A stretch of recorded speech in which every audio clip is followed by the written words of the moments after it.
Hello and welcome to another episode on Maritime Radar.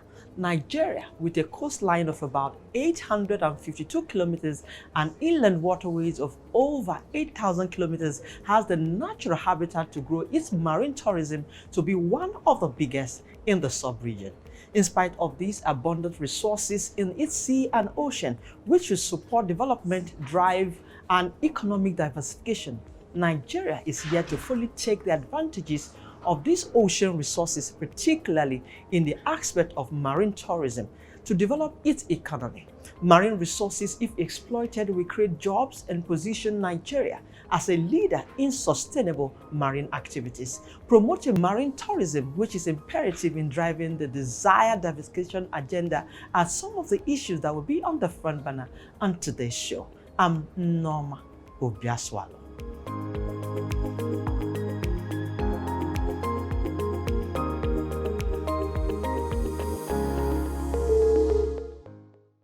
Oil is a key revenue source for Nigeria, but experts say it has also led to major environmental problems. Therefore, harnessing the blue economy potentials will be a game changer.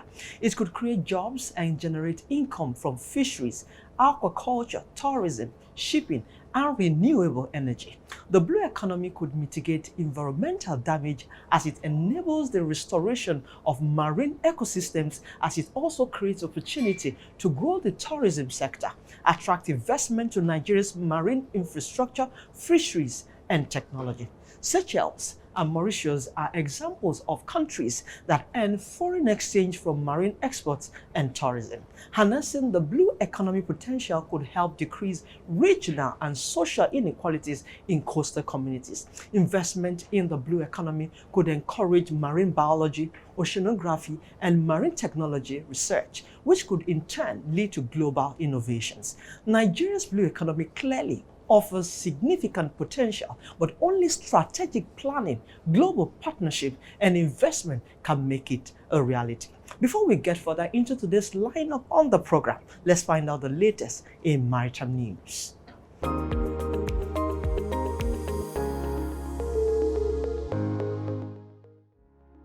The Minister of Marine and Blue Economy, Adegboyega Oyetola, has appealed to the Minister of Works, David Umahi, to assist in undertaking an urgent comprehensive repair and maintenance program for all dilapidated roads leading to ports in the country.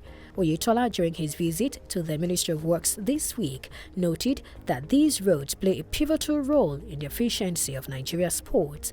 He listed 15 roads that require urgent attention, adding that the dilapidated access roads are making importers and exporters experience high transportation costs, prolonged transit times, and heightened risk of accidents, adding that all these issues cumulatively impede national economic growth, discourage foreign investment, and hinder international trade competencies. The Comptroller General of the Nigeria Customs Service (NCS), Bashir Adeniyi, has outlined plans for the installation of scanners, implementation of data analytics, the embracing of open door policies, and collaboration with stakeholders to achieve trade facilitation in Nigeria. Adeniyi, during a dinner in Abuja where he hosted the British High Commissioner to Nigeria, ambassadors of the United States and Germany, and representatives from the United Nations Office on Drugs and Crimes, as well as the World Bank, emphasized his commitment to leveraging new technological advancement, as the new government has a responsibility to carry out massive sensitization of awareness on the Nigeria Customs Service Act 2023. The Lagos State government has directed the immediate evacuation of all tankers and trailers from the Sele bus stop in Ward Tinkan Port axis along the Apapa-Oshodi Expressway. In a statement, the State Special Advisor on Transportation, Shola Giwa, said the directive aims to curb the indiscriminate parking of heavy-duty vehicles causing traffic congestion in the area, noting that these trailers and tankers have been notorious for obstructing traffic flow and causing gridlock along the expressway, creating significant challenges for commuters and residents. Giwa stressed the government's commitment to mitigating ongoing congestion issues and improving the transportation experience for citizens along the affected route. He urged tanker and trailer drivers to comply with this directive or be sanctioned in line with the Lagos State Transport Reform Law. With continued attacks on ships in the Red Sea, the International Transport Workers Federation has said that the safety of seafarers should be paramount as Ocean Network Express becomes the latest to say it is avoiding the region. The ITF acknowledged the steps taken by leading container shipping companies including Maersk, MSC and Hapag-Lloyd to divert their vessels from the region, as well as tanker companies BP and Frontline. ITF General Secretary Stephen Cotton added that the primary concern of the ITF is the safety of seafarers and it expects shipping companies to share that concern. Seafarers Move the World, CMA-CGM, HMM and ONE have all also said they will temporarily stop transiting the Red Sea and the Suez Canal. ONE will reroute its vessel to navigate around the Cape of Good Hope or temporarily pause their journey and reposition them in a safe location. ONE, in a customer advisory issued, said they will continue to closely monitor the situation and reinstate services through the Suez Canal when it determines the area is safe and secure for seafarers, vessels and the cargo on board.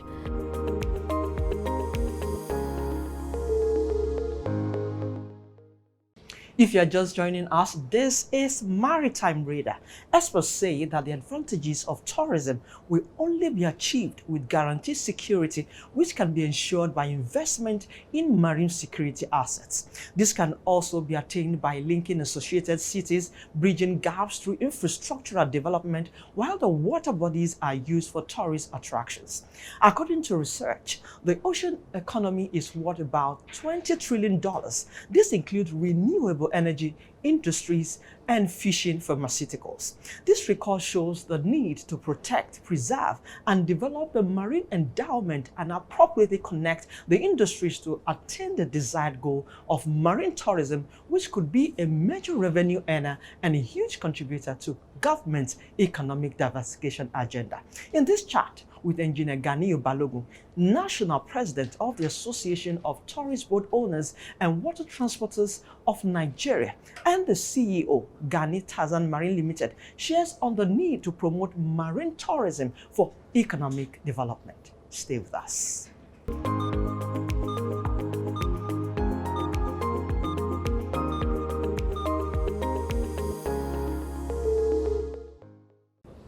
It's good to have you on the show.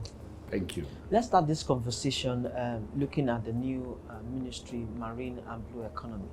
As you are the president of Adboatin, how has your association keyed into harnessing the blue economy potentials?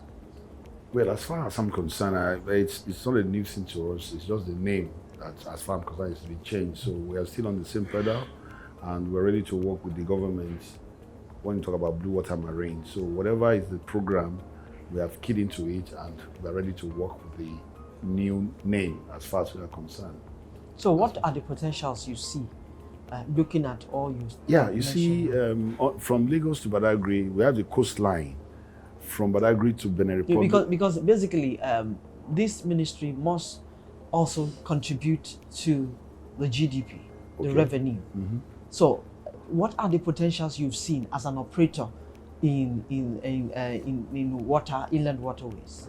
Okay, that's what I'm trying to tell you. Okay, you see, we have the coastal and we have the in-water. When we have the in-water, that's the creek, and then the coastal. The coastal is Atlantic, while the creek is inside.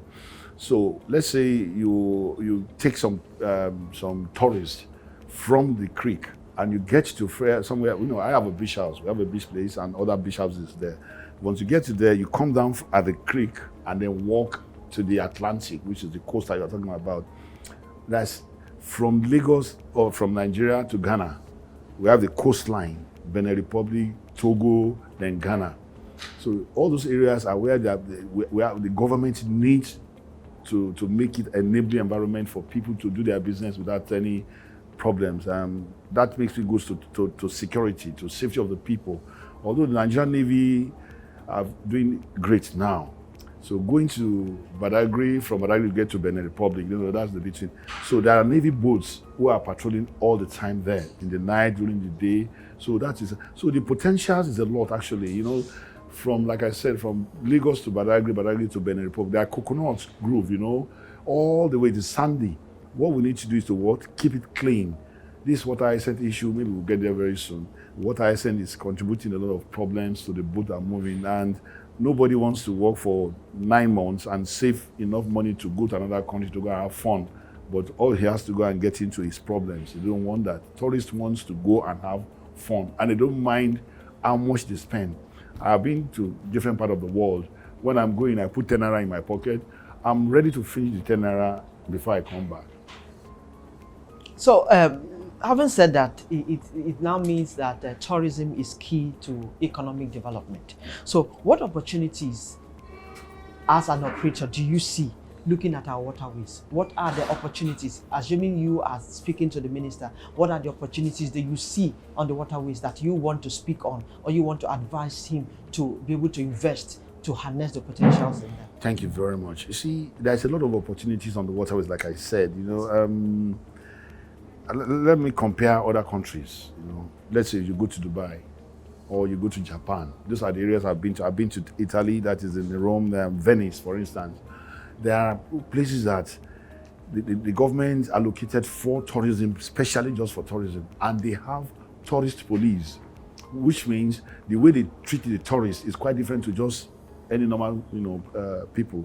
So the government has a lot to do, and the Minister for Tourism or Minister for Tourism needs to maybe have a time-to-time meetings with the stakeholders. What are your plans? What are your projects? What is stopping you from implementing your project? My project needs $1 billion, $1 billion, but I have only 800 million. So I need government to stand for me as a surety so that the banks can give me, because I want to do this, I want to do that. So once the government back you up and give the banks guarantee that this project we know is going to be generating revenue for the government or for the country, then it will work. So the minister needs, I think, as soon as possible, that meets with the stakeholders.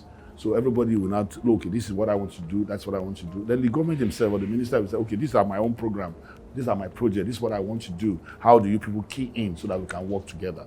So, having been identified these opportunities, which you have enumerated here, so talk us through the key investment opportunities that you have also seen as an operator in waterways. Okay, I'll use Tarzan boat.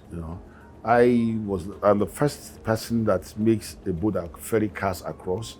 That same boat, we use it for party, cruise. People can come and have their birthday party on it. They can come have a wedding engagement and all that on the boat. So those are the things that we need. And then, like you earlier said, what are the potentials? Those are the potentials, but it's not chicken chain. It's not peanuts. When we're talking about water, it's like moving an estate on the water.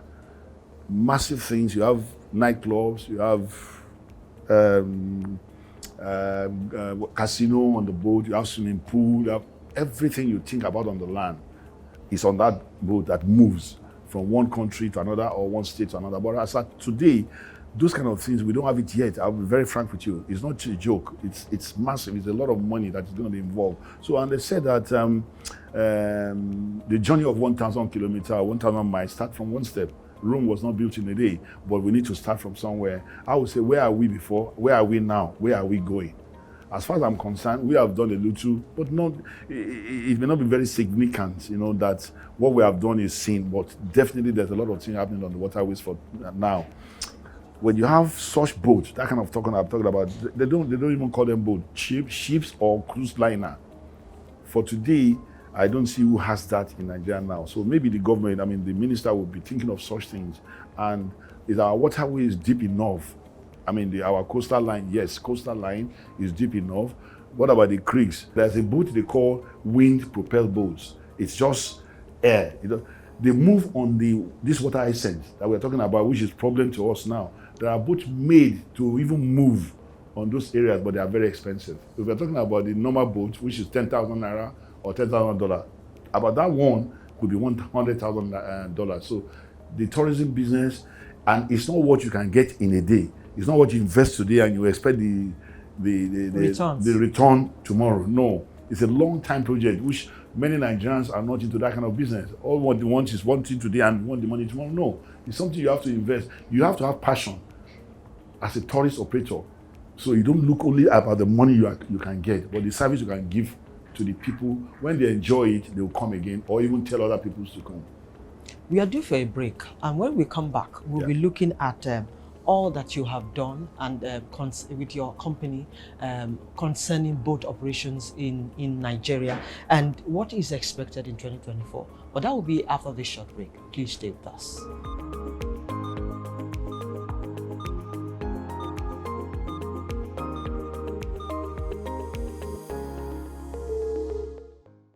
News Central TV, Africa's #1 storyteller, has come with the best of both worlds. With a combination of news app and live TV, we ensure that you keep track of the latest headlines, breaking news, and in-depth analysis from professional journalists from around the continent.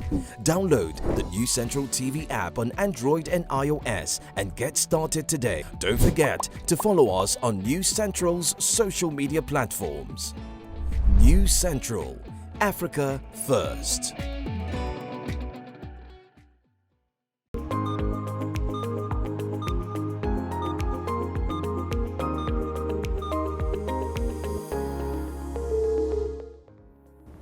If you are just joining us, this is Maritime Radio, and I still have with me engineer Ganiyu Balogun. He is the national president of ADBOATEN. Before we went on that break, I said you were going to talk to us. You own Gani-Tarza Marine Limited, and you've been able to do a lot of things as regards boats for this tourist whatever. So what are the other things that we expect in 2024? More things that we expect looking at the modern boats.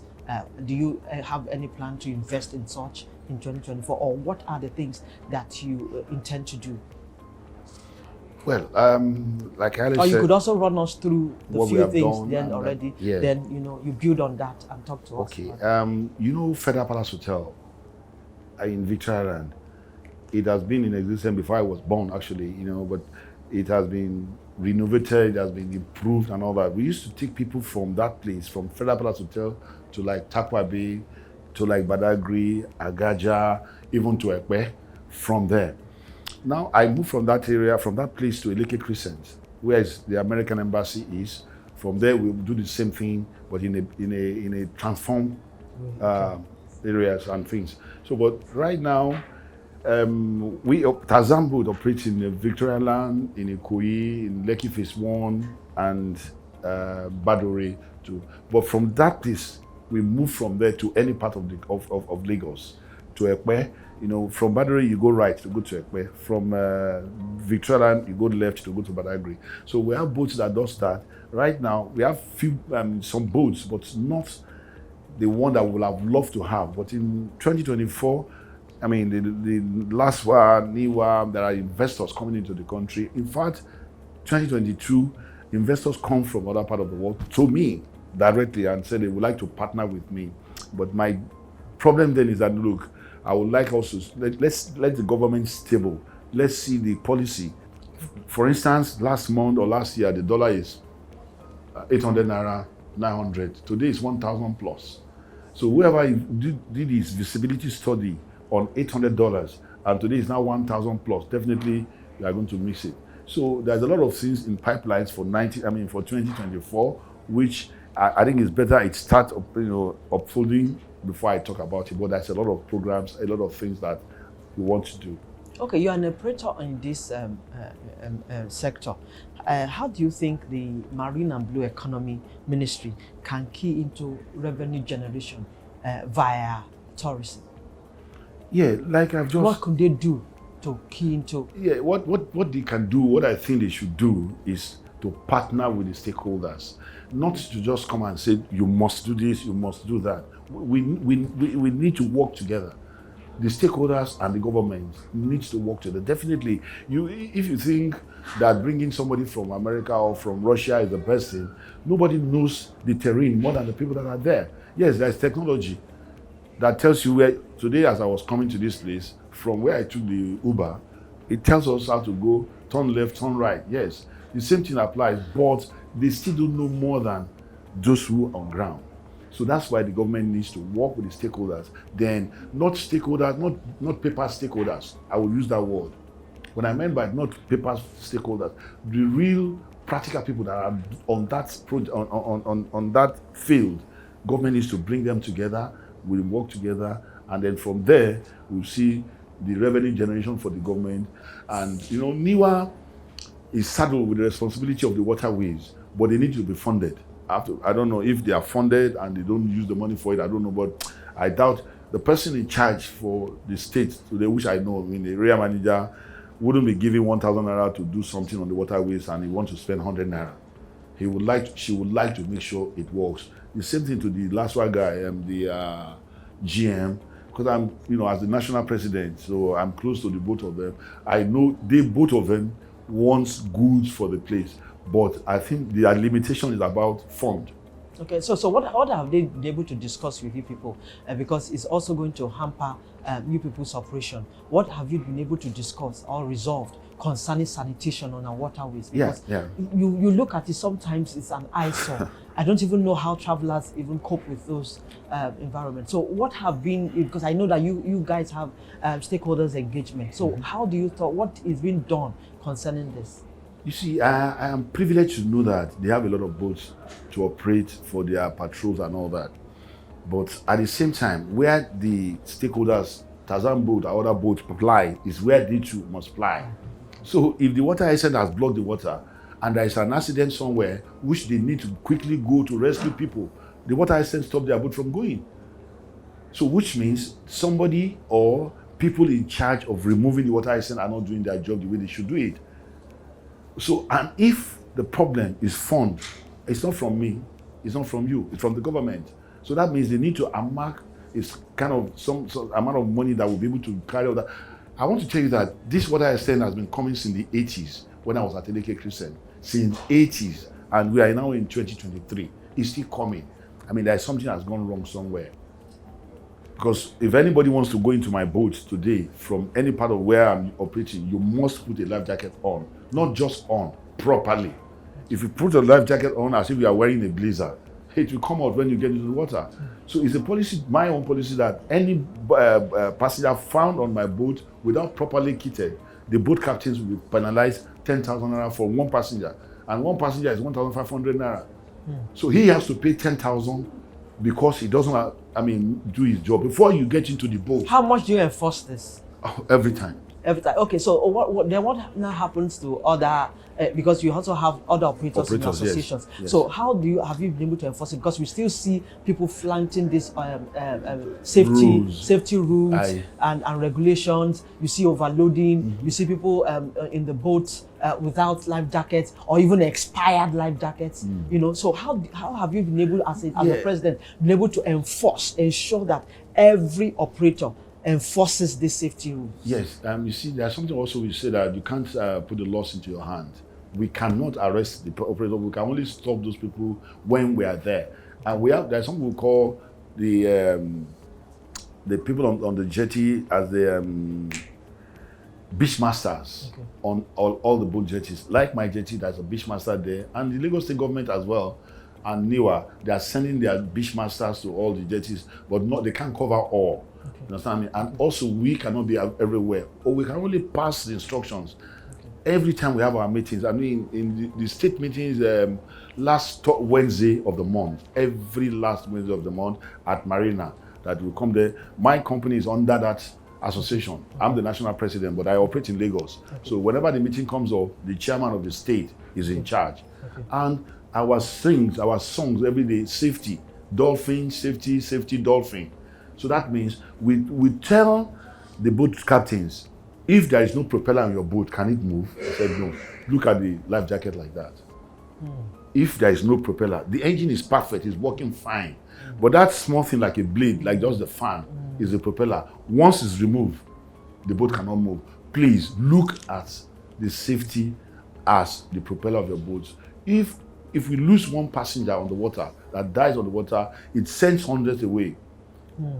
So which means you're going to lose business. So that means you must protect the life of the passengers. So the regulatory bodies, that's the NIWA, NEMASA, LASWA, it is their duty to make sure they enforce this thing. Not by 6 o'clock they've closed. by 6 o'clock, everybody has gone home or whatever. And, you know, anything can happen after afterwards. that time.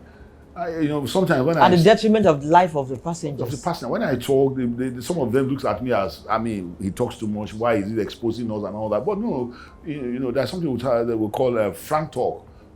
To save the life of the people is very important. So if they have to have 2 shifts, people that start by 8 o'clock in the morning and close by 5, and then another shift start by 5 and close by 2. Ensure that they are always there. So I am asking the government that, look, let us look at it. If the Navy is on the water, LASWA is there, NIWA is there, all they need is to monitor the movement of the boats and put signage that the boat goes to Ikorodu, these are signs that we go, yes, NIWA has done sometimes, they put some, but the water has eroded it, water has come and removed them. So they are no longer there. So it is not easy for the boat operators at night. That is why it is dangerous to operate at night. If not, I've been to many parts of the world, many places. Boat operate only the schedule. If they start by 6 in the morning, every 30 minutes there is boat. Later on from 12 o'clock, every 1 hour. Then when you get to about 6 o'clock, by 3 hours intervals. But it still operates till the next day. Why is our own country? Why is it changed? Why is it different? Why is different is that the government should why is different that the government is not doing what they are supposed to do at the time they are supposed to do it. And it's our own duty as an association to let them know what they need to do so that they continue to. The government wants to remove vehicles from the road, to discongest the road. And if they use the water, definitely it will be discongested. But when you say by 6 o'clock, nobody should move anymore.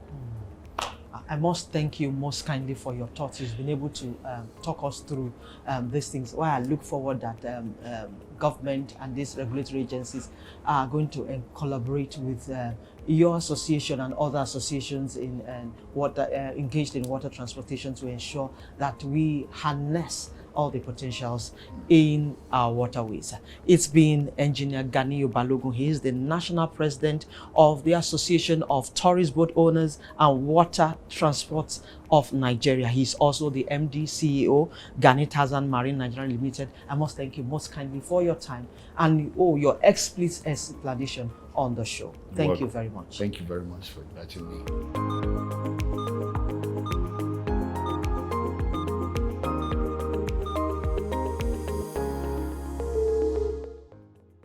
And that's our show this week. I hope you learned a lot about tourism and water transportation. Join us every week on Maritime Radar as we explore how Africa can unlock the latent potential of its maritime industry and its connected sectors. You can also expect the latest in global and local maritime news and industry insights right here. I'm Nneoma Obi-Asualo. Many thanks for your time and see you again next week.